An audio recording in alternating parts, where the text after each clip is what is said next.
Фонограммамен айтпайсыз. Жоқ, жанды дауыспен айтамыз. Ешқашан.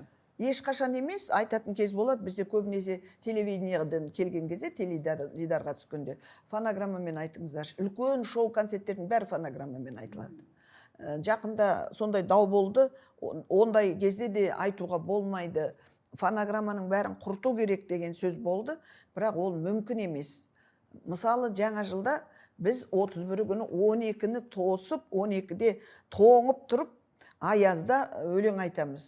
Алматыда жылы болады. Мен 11 жыл болды Астанаға көшіп келгеніме, мен өзім келген жоқпын, мені арнайы әлем артисі, атақты скрипаш, біздің скрипачкамыз керемет, өзім сыйлайым, өте ақылды жан, талантты Айман Мұсақаржаева шақырды. Сосын келдім. Сабақ берем, дәстүрлі музыка факультетінде декан болдым. Сол кезде қатты тоңдым. Ал Алматыда біз 12-ге дейін, сол 12-де өлең айтып болып, сағат 1-де жаңа жылды үйге жете алмай, 1-де жететін кездеріміз болатын.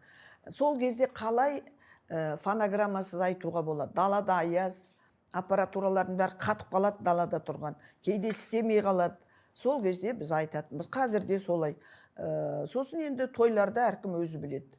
Жанды дауыспен айтама, фонограммамен айтама. Сондықтан мүлде фонограмманы алып тастау деген, ол кейбір адамдар ойлайды, бізге айтқан сондай қою керек деп.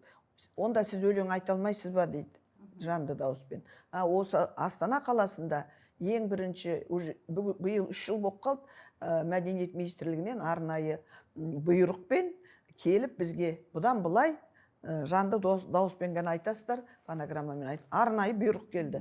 Біз бұйрықты орындаймыз.